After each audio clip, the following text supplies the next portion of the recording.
in Exim Bank. You didn't say anything about that. Although he had already said many things about commercial borrowing and concessional borrowing.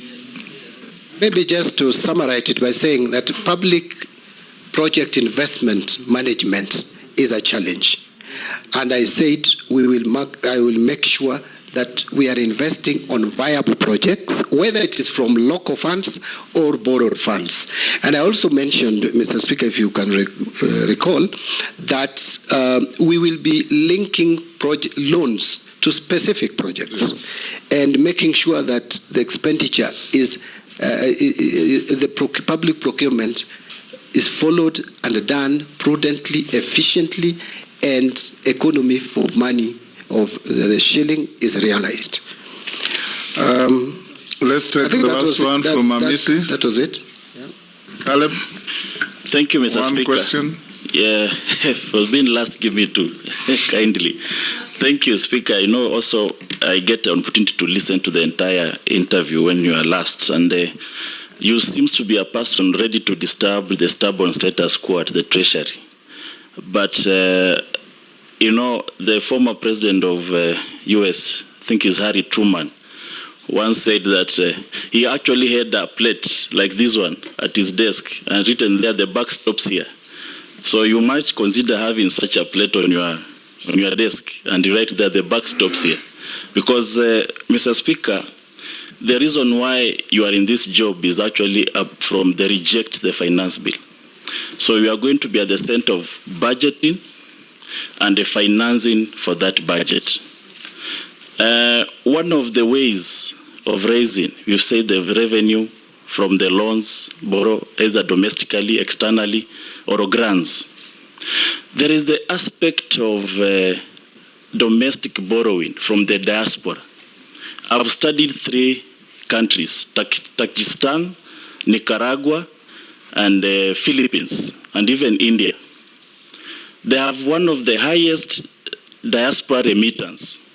And in fact, for Philippines, almost 35% of their GDP is from diaspora remittance. 26%. 26. Yes. Some countries are as high as 30. I've studied them. In fact, I'll give you a report. You also study.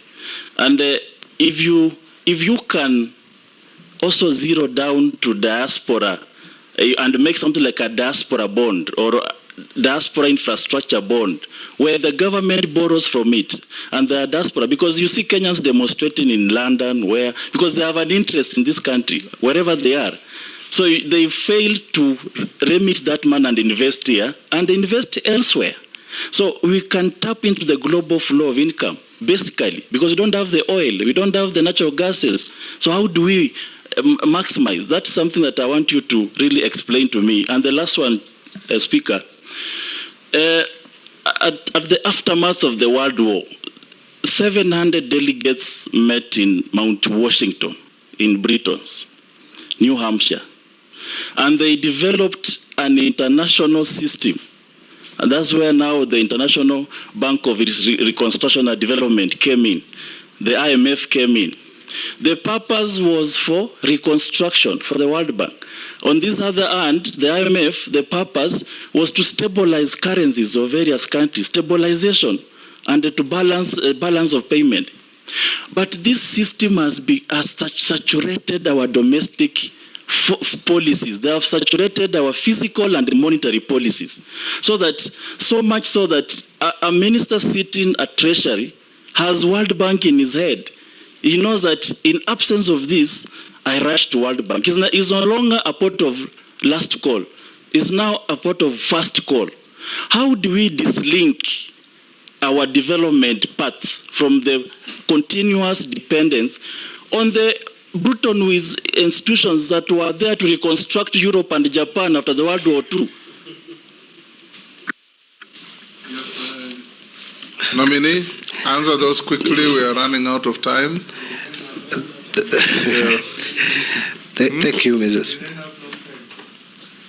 Go ahead. May I proceed? Thank you, Mr. Speaker. Mr. Speaker, Honorable Caleb Amitsi, the MP for Saboti, has actually noticed that I'm going to, and very ready to disturb the stubborn status quo at the Treasury. You could not be more right. Mr. Speaker, I am sure that His Excellency the President did not appoint me just to continue the business as usual at the Treasury, because then there would be no need to make changes. He would have just continued with the person who was there. So I have an assignment to do.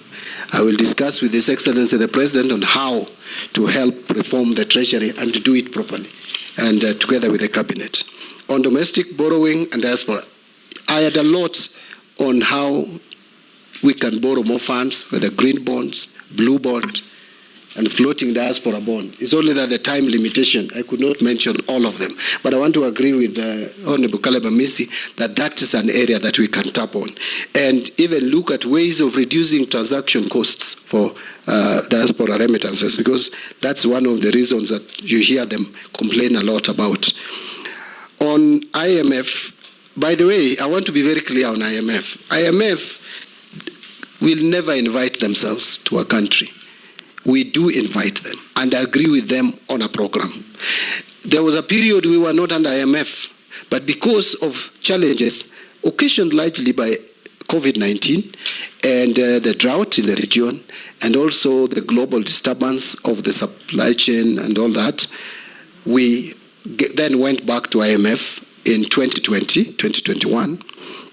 But I have looked at what are these conditionalities? You know, sometimes we may blame IMF for nothing. We have agreed with them on a program, Mr. Speaker, that for us to tap onto that loan, what we must do, in fact, is one key thing: revenue mobilization. So we just need to agree on how we can convince IMF for the period that we are going to be under their program, which I don't think should be long. We must move to a system where we divorce ourselves from IMF and start depending on ourselves as we were before.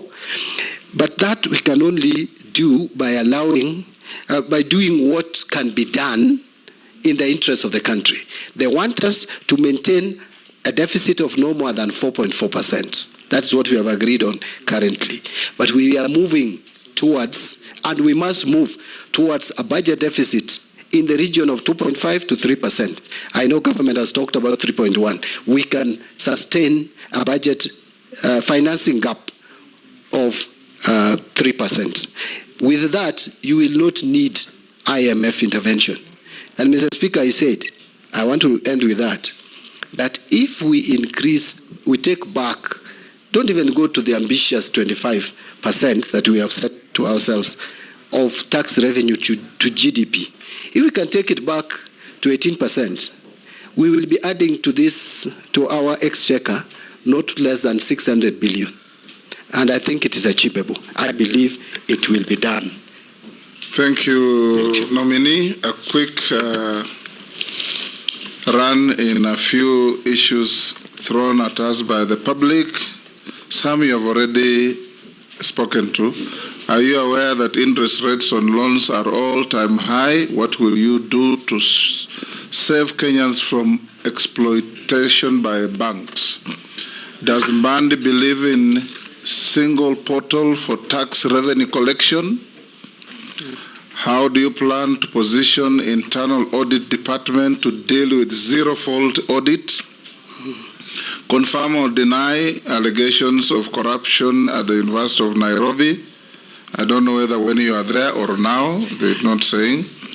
What are you going to do on unpaid refund from KRA for insurance agents? How will you expand tax base on how will you reduce tax evasion and increase compliance? Prioritize payment to UHC and JSS staff. Will you do that when you get in? How will you deal with late capitation to schools? Whether you will make public contracts like SGR with with Kenyans, because Kenyans have been asking for that, just as you have said that you will make public debt public. Housing levy, will you tell Kenyans where this fund is domiciled? Is it in consolidated fund or is it in treasury bonds? Those are from the public. There is also How will you promote the informal sector in Kenya? For instance, would you propose that all government offices procure locally manufactured furniture? Do you think that certain parts of the 2010 Constitution have contributed to a high public wage bill compared to GDP due to an excessively large administration? For instance, there are over 450 MPs, 1,500 MCAs, 47 county governments. If this is the case, what are your thoughts? Would you recommend that the president proposes a referendum to reduce the constitutional overload of the administration? Those are members of the public listening into this conversation. If you can deal quickly with those, I have only one question for you. Chairman, there is another one regarding money laundering. What are you going to do about it? So if you can run through all those. Some you have already talked about. You can. Yeah. Actually, even the question by Honorable Mukame, I think I talked about that. You did. We are even hosting a regional body. Kenya is trying to comply. Yes. By the way, I would have talked. Mr. Speaker, I'll just pick on a few. Interest rate, I think we talked about. Of the public watching these proceedings, and I think that's very good. Interest rate is high. It's now at 13.3%. It has moved up. But part of the reason why monetary policy, CBK came up with this monetary policy was to reduce inflation. You know, it was at a point when inflation was very high. Our inflation had reached 9.7% in 2022 October. So it had to come down. We had to cool the economy. Yes, Junet? The Speaker, nominee, interest rate is not at 13%. 13% is the CBK monetary policy rate. But the interest rates now banks are charging us 20%, 21%. 20 plus. 20 plus, not 13, Chairman. Thank you, Honorable Junet, for helping. By the way, you know when accountants... Junet is a trader, so he knows. Yeah. When accountants talk about interest rate, we only talk about the CBK rates, the interbank lending rates and all. So the rate, the base lending rate is at 13.3%. Let me make it clear. And that gives rise to even 20% charged by banks based on risk assessment. So this was done to cool the economy. But I think when I made my initial contributions, I said it has reached a point where we have to now balance between controlling inflation and making money available to the private sector. Mr. Speaker, you remember there was a time banks were chasing us all over the place to take money using pay slips. It's not there anymore.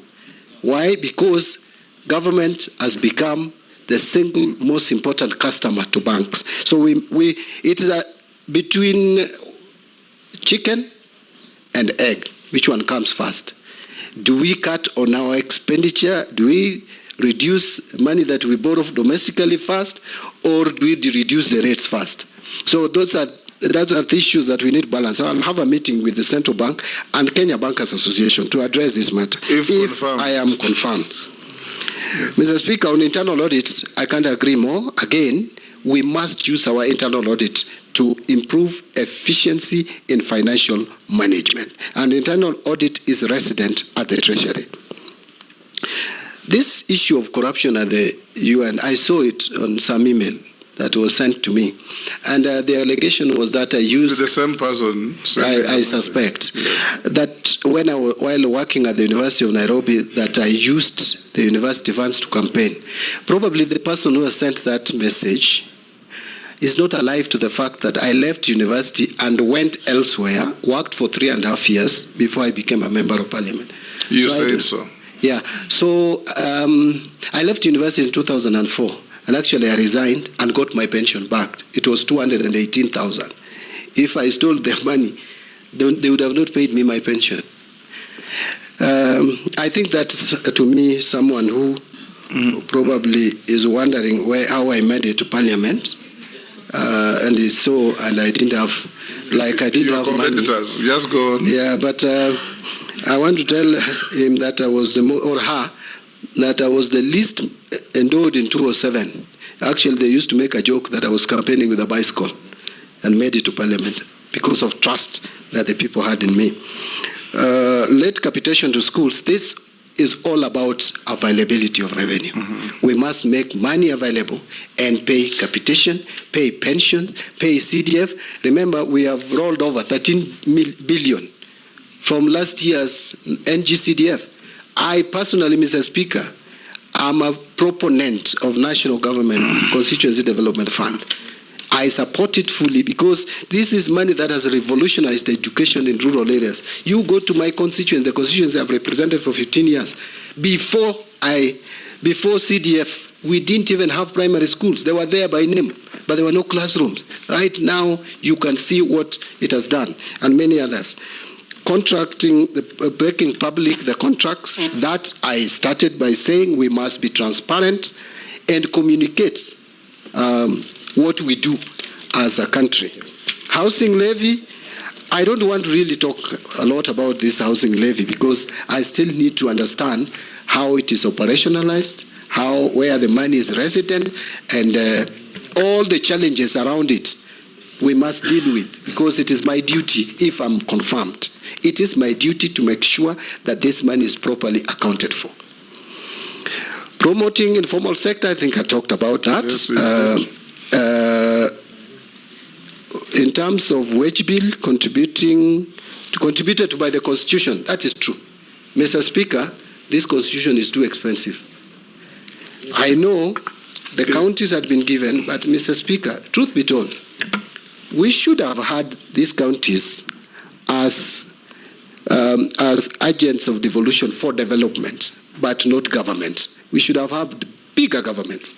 Where you have now, you go to Vihiga, Mr. Speaker, it's a county with governor, deputy governor, you have CCs, 10 of them, you have county assembly, you go to Busia, chief officers, is the same, chief officer, all that. You go to sub-county administrators, yeah. And you ward see, administrators, village administrators. You name it. Yes. Mr. Speaker, there is even a clamor, very outrageous, for more counties. My Suba community want a county. I'm even asking, is it viable? Mary wants a county. Mary is calling for the Teso county. Let us face it. If we could have a system where we have regional governments, and then now devolve resources you can devolve as much as you want. Look, we have devolved CDF with a fund manager there with a very few skeleton staff, and it is working. We could do the same with the devolving resources. That is what Kenyans wanted. But these big governments with big cars, with flags all over the place, I think we overstretched ourselves. But that is upon Kenyans to decide. It is not Don Badi, either as a cabinet secretary or even a member of parliament, to decide for Kenyans. Kenyans will make that decision. Thank you, John. I'll ask you two questions. One, we were told by one of your colleague nominees that in the road sector alone, we have pending bills of 166 billion. Yes. Out of which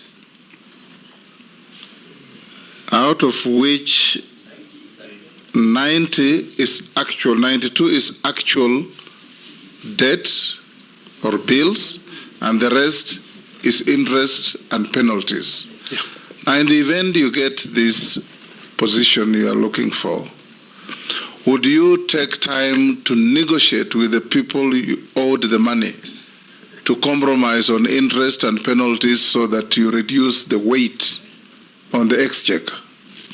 Number two, the PFM Act is very clear, and we passed it in this parliament, that no procuring agent can procure goods and services unless there's an attendant budget and funds. How are you going to ensure that this is enforced so that we don't run into these problems of pending bills? Because if you have an attendant budget, you procure goods and services, on delivery or completion, you pay. What are you going to do? Thank you, Mr. Speaker. Mr. Speaker, I want to agree that we will have to negotiate the interests and penalties that have been charged on various contracts. I am aware of that bill by the ministry. That is actually State Department for Roads. If you go to our records in Parliament, Public Accounts Committee had requested the Ministry of Roads to provide information on pending bills, analyzed, categorized in terms of principal sum, interest, and penalties. And we have that information in Parliament. I'm sure my colleagues will submit a report to the effect. We actually were recommending that the government negotiates with these contractors on the interest and penalties. But that you can only do if you show willingness and you show intention to pay. So I will work with the Cabinet Secretary for Roads and Infrastructure to make sure that we clearly demonstrate an intention to settle these bills. Road construction has stalled across the country as a result of this. And I will tell you, my constituency, where I come from, is one of them, as one project which has just stalled because of this. So we need to do this across the country so that the road construction resumes. Because we have already invested money in these roads. We can't continue keeping them. But we have constraints. Look at the budget of roads, Minister. In fact, I was saying that that budget, at the rate of 50 billion, the pending bills alone, you may require not less than 3-4 years. But then if you have to finance all committed... Churchill told us committed road projects. That's actually where I was heading. Are 1 trillion. Yes. If you have to commit to for all commitments, you need 20 years. Committed roads, that is roads that have been started, their value, if you sum all of them across the country. So it's terrible. There are some initiatives which I think we should promote, where we get some of this road infrastructure done through PPPs. But there is also an initiative to negotiate, if the terms would be favorable, with some of the contractors that are coming from specific countries to take up this if it is within our budget ceiling, loan ceiling or debt ceiling, to take them up. Like the Chinese government has so many contractors around here who are doing roads using GOK funds. Currently, there are very few road projects done by loans from China. They are all working on roads funded by GOK funds. So we need to explore that. Finally, on procurement without budget, Mr. Speaker, this is again another problem. And the problem is not entirely that there is no budget. The budget is not there, but there is no money. Mm-hmm. The exchequer releases come late. Why? Because we are not able to collect. Mm-hmm. We don't have money. So we must just cut our clothes according to our sizes. Mm-hmm. That is the starting point. The planning we must have, and someone asked about the planning in the portal. There is a disconnect between planning and budgeting. We need to synchronize. And this is the same ministry. Mm-hmm. We must ensure that we link planning to budgeting, to cash management, so that we don't commit ourselves into purchasing or contracting when we don't have the capacity to pay. We have grossly overshot the time. There are some people watching from US who have sent these 2 questions.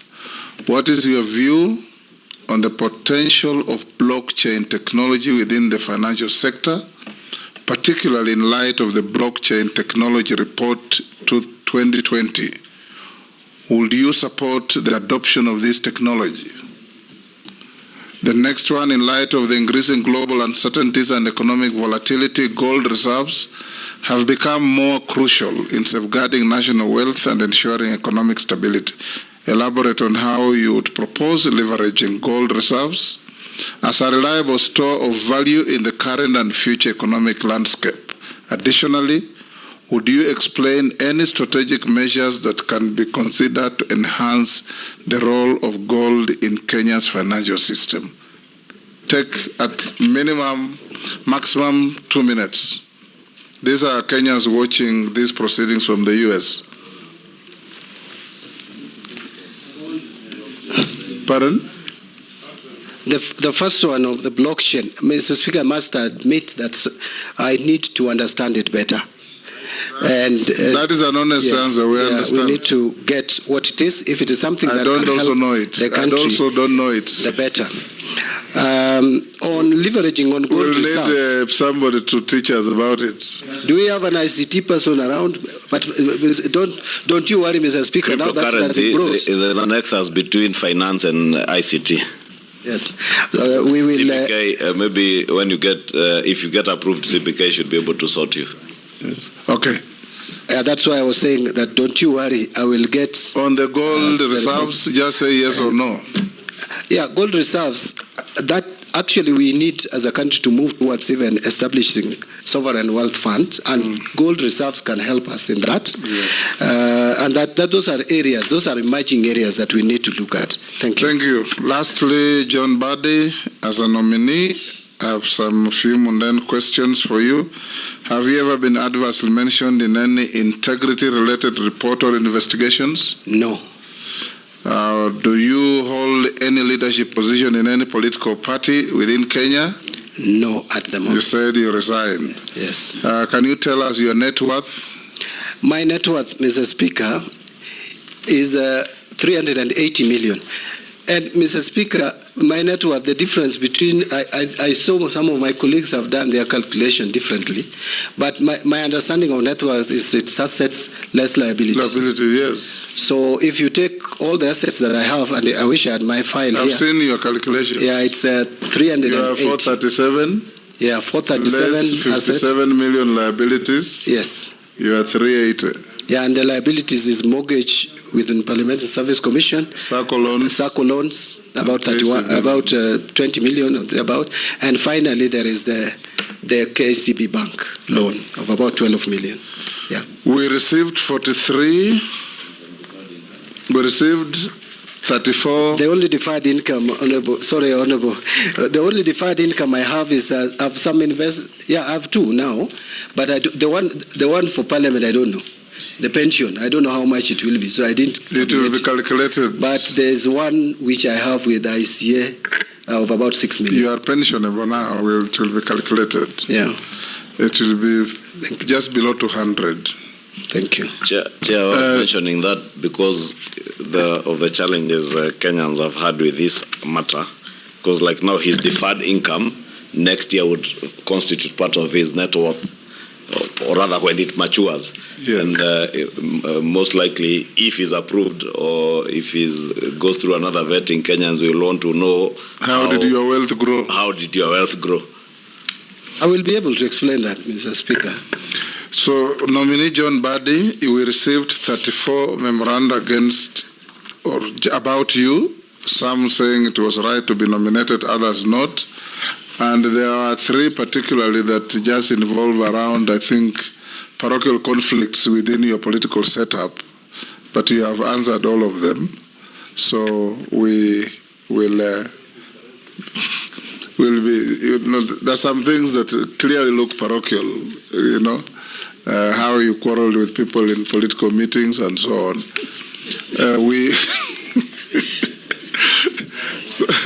So we've also looked at your documents and cross-checked with what we have, and we found them correct. So unless you are lawfully held, you are released to go to your other duties. Thank you. Today is your Sabbato. Yes. So you can go to church. Thank you, Mr. Speaker. In fact, Mr. Speaker, I requested for my date to be changed, but the only time which was available was still Sabbato. Yes. Because it was 7 p.m. yesterday. Yes. And according to my faith, from 6 p.m. or thereabout, already Sabato imeingia. So, but I treated this as kama, is it donkey ama ng'ombe imeanguka kwa shimo? Yes. Lazima utoe. Yeah, but thank you, Mr. Chairman, together with the members of Parliament, members of the committee, for giving me this opportunity to appear before you and present my case. I have done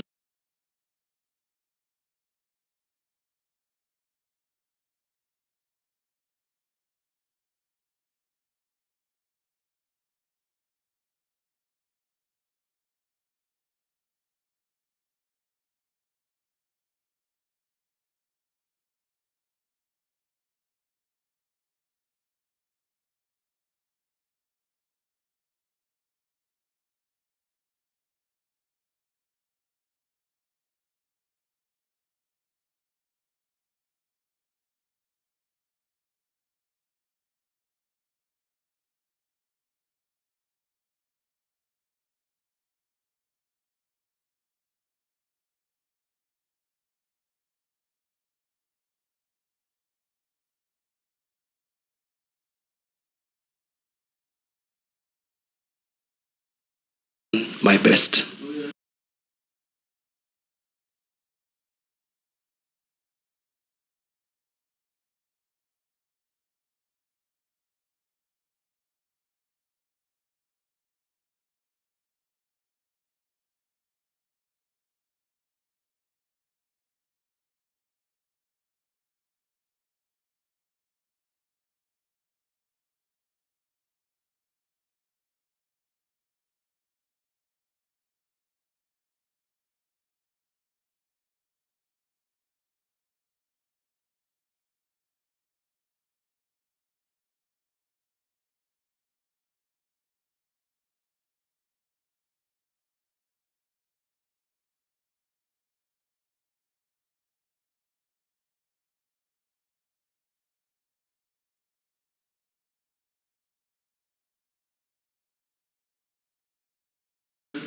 Thank you.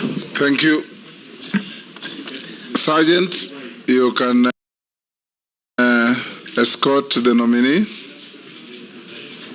Thank you.